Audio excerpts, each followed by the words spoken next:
Pangulong Ferdinand Marcos Jr. ang DPWH Transparency Portal na layong wakasan ang korupsyon sa mga pampublikong infrastruktura. Tunghayan ang ulat mula kay Reabel Medina. Inilunsad ni Pangulong Ferdinand Marcos Jr. ang DPWH Transparency Portal upang wakasan ang mga irregularidad at korupsyon sa mga proyekto. Isa sa pinakamahalagang bagay na maliwanag na lumabas sa lahat ng mga investigasyon, sa lahat ng mga pangyayari, ay nawalan tayo ng transparency. Hindi nakikita ng tao kung ano talaga ang pangyayari sa loob ng pamahalaan. Ayon kay PBBM, sa pamamagitan ng portal na ito, makikita ng bawat mamamayang Pilipino ang transaksyon sa loob ng pamahalaan ukol sa mga proyekto upang tuluyan ng matigil ang mga anomalya at korupsyon sa bansa. Upang ito ay ma-access, isearch lamang ang link na nakatala sa inyong screen. Dito maaaring masuri, makapag-monitor at makapagsumbong ang mga mamamayang Pilipino tungkol sa mga proyekto. Sa portal ding ito, makikita ang lahat ng detalye ng mga proyekto mula sa procurement detail process, budget ng proyekto, location data, map view kung saan ang eksaktong kinatatayuan ng mga infrastruktura. Ayon sa Pangulo, gamit ang live stream option sa portal, mapapanood rin ang lahat ng ongoing procurement activities. Bukod pa dito, gamit naman ang geotag photos, masusubaybayan ang bawat proseso ng proyekto sa tulong ng satellite imagery ng Philippine Space Agency o PhilSA. Dagdag pa ni PBBM, sa tulong ng artificial intelligence, makakakuha din sa portal na ito ng kumpletong data at ng impormasyon sa mga pampublikong infrastruktura. Sa kanya pang pahayag, kanyang pinunto na ito ang magiging pader laban sa korupsyon upang mabigyan ng kalinawan at magkaroon ng transparency ang pamahalaan sa bawat Pilipino. Batid pa ng Pangulo, titiyakin nitong ang mga opisyalis na makikitang lumabag sa batas ay kanilang aaksyonan agad. Reabel Medina, nag-uulat para sa Golden Nation Network.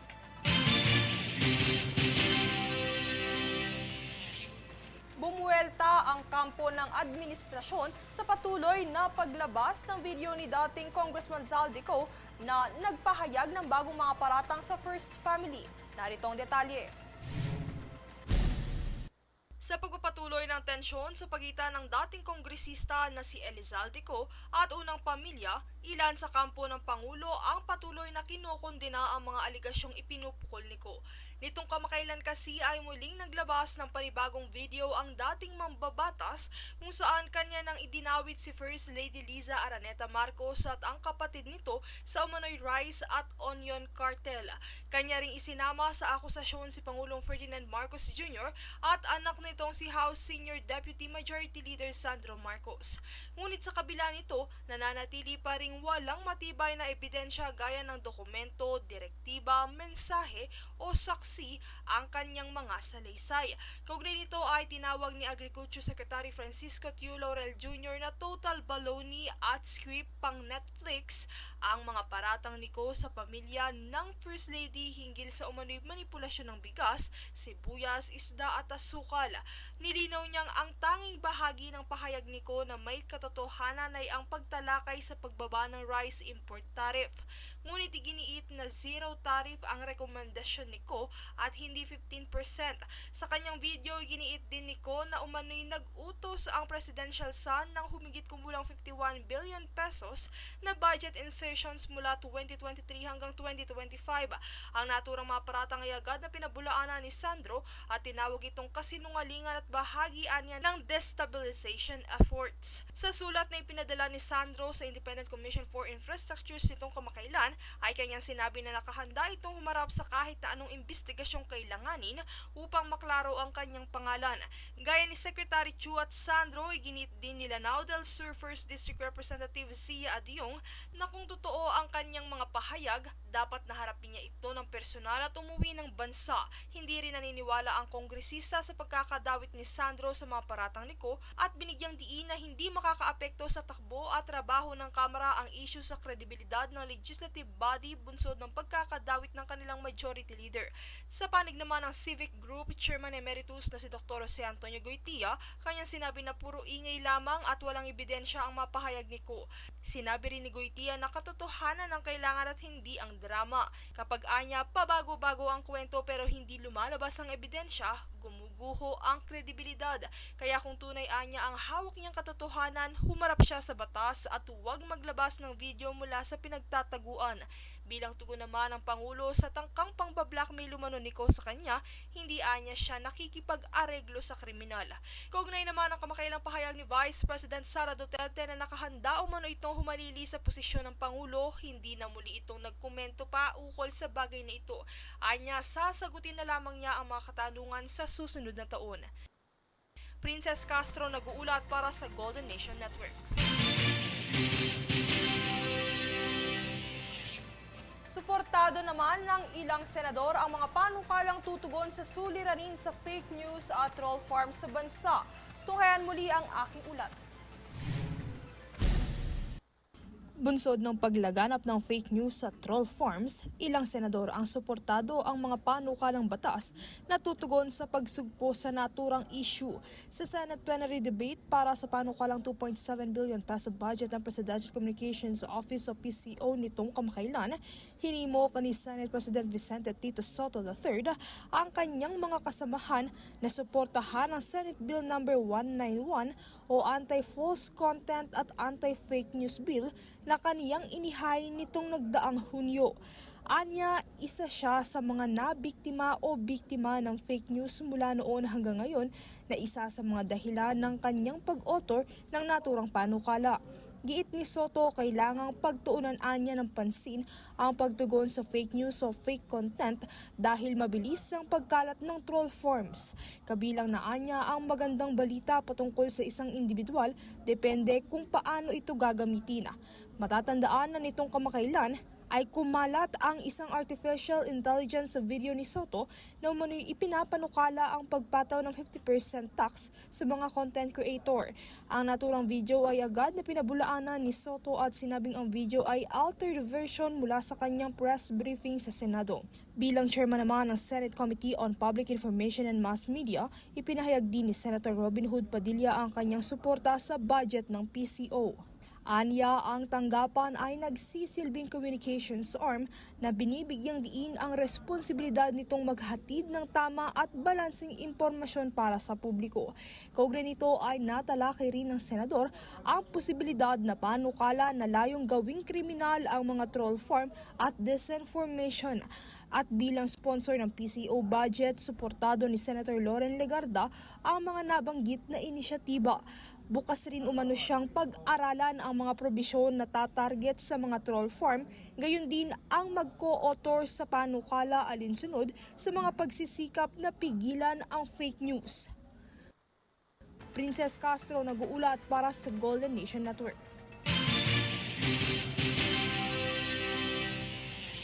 Samantala, naghain naman ng amyendasyon sa Universal Healthcare Act o UHC ang kampo ng Women Liberal Party.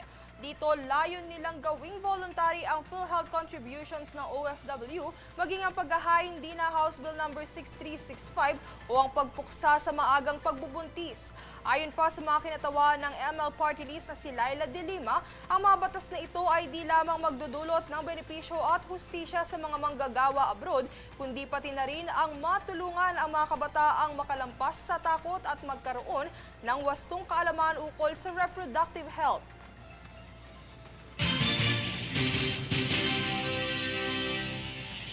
Kasabay ng muling pagsumite na referral report sa Office of the Ombudsman, the Department of Public Works and Highways o DPWH Secretary Vince Dizon, nanawagan ang kalihim kay dating Ako Bicol Party List Representative Zaldico na umuwi na ng bansa at harapin ang mga paratang laban sa kanya kaugnay sa umano'y ghost at substandard flood control projects.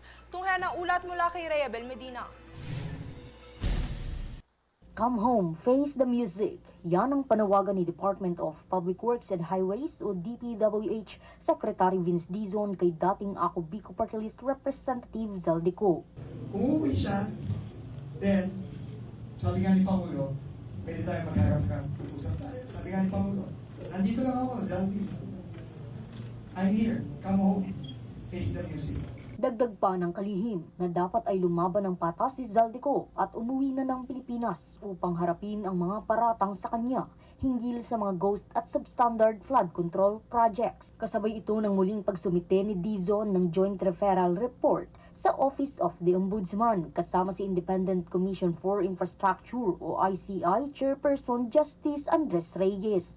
Base sa estimasyon ni Dizon, mahigit 20 kahon ang mga ebidensya na kanilang inihandang isumite. Ang ICI at ang DPWH, magre-refer po kami ng ebidensya. Ito po yung mga ebidensyang i-refer namin. I think mahigit 20 kahon ito, Ombudsman Boying. Ito po ay mga iba't ibang kontrata ng mga kumpanya na pagmimay-ari ng mga incumbent na congressman. Kasama din po si former Congressman Zaldico. Ang mga bagong inihaing kaso ng DPWH ay laban sa ilang mga miyembro ng House of Representatives na may kaugnayan umano sa mga kontratista. Bukod kay Zaldico, 7 kontratista pa ang sinampahan ng kaso na sina Representative Edwin Garjola, Representative James Ang Jr., Representative Journey Jet Nisay, Representative Agustina Pancho, Representative Joseph Lara, Representative Noel Rivera at Representative Francisco Matugas. Malaking pasasalamat naman ang isinambit ni Ombudsman Jesus Crispin Remulla dahil ang mga ebidensyang ibinigay ay malaking tulong para sa mas mabilis na usad ng kaso laban sa mga contractors. Rayabel Medina, nag-uulat para sa Golden Nation Network.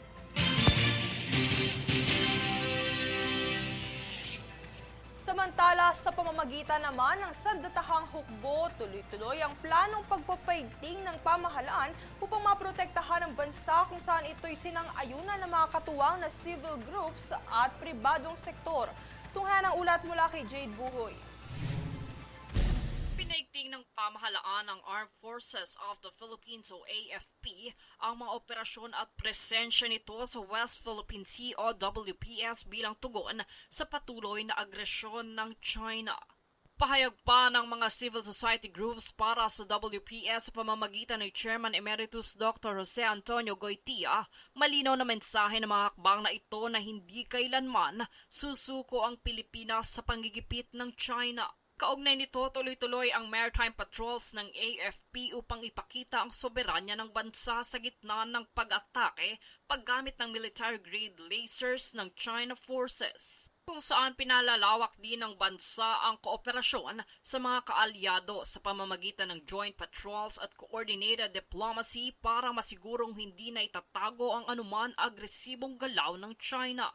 Kamakailang aktibong gumagamit rin ng AFP ng dokumentadong ebidensya at mabilis na paglalabas ng impormasyon upang ilantad ang disinformation at maling naratibo ng Beijing. Bilang bahagi ng makabayang grupo, nagpahayag si Goytia na ang katotohanan ang pinakamabisang sandata ng Pilipinas laban sa panlilinlang sa WPS. Samantala, ipinatupad rin ng bansa ang whole of nation approach kung saan magkatuwang ang pamahalaan, pribadong sektor at civil society groups sa pagtutol sa iligal na taktika ng China. Dito ay giniit ni Goytia na kapag nagkaisa ang sambayan ng Pilipino, walang puwersang dayuhan ang kayang magpabagsak dito. Bahagi nito, kinilala din niya ang kontribusyon ng civil society groups sa epektibong paggamit ng transparency, pakikipag-alyansa at pambansang pagkakaisa upang mapalakas ang posisyon ng Pilipinas sa gitna ng tensyon. Aniya, ito'y nagsisilbing patunay na ang AFP ay mananatiling matatag para sa bansa at hindi kailanman magpapasindak sa gitna ng agresyon ng China sa WPS. Jade Buhoy, nag-uulat para sa Golden Nation Network.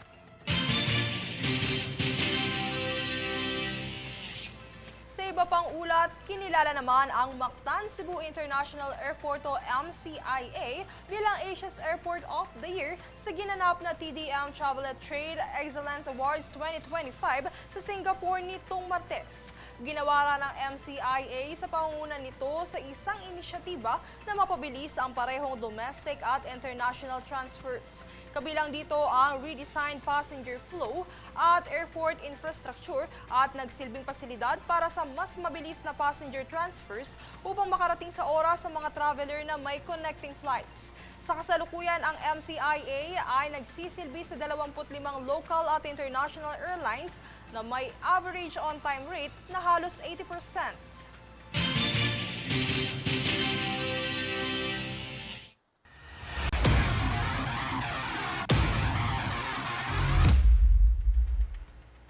Smash That Manila as the archipelago officially joined the prestigious tennis tournament. Nakatakdang mag-host sa kauna-unahang pagkakataon ng Pilipinas sa Women's Tennis Association o WTA 125 sa January 26 hanggang 31 sa susunod na taon. Batay ito sa kumpirmasyon ng Philippine Women's Open nitong Webes kung saan nakaabang ngayon ang lahat sa posibilidad na historic home tournament ng Filipina tennis sensation na si Alex Ayala. $150,000 ang nakataya para paglabanan ng 32 players para sa singles division at 16 tennis players naman para sa doubles division.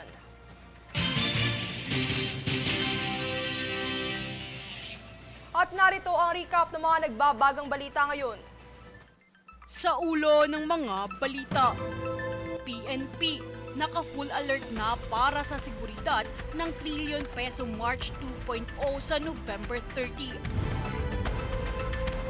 DOH nananawagan ng total vape ban.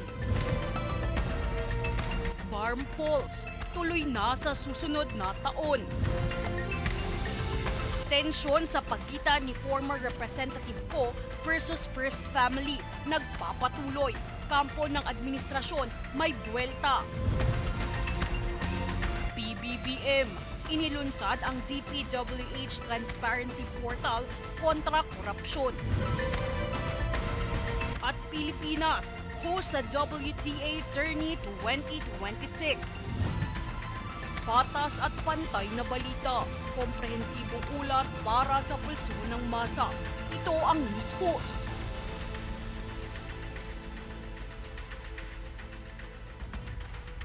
Yan ang pinakamainit na mga balita ngayong araw. Manatiling nakatutok sa aming mga ulat at updates sa aming Facebook page, facebook.com/Golden Nation Network.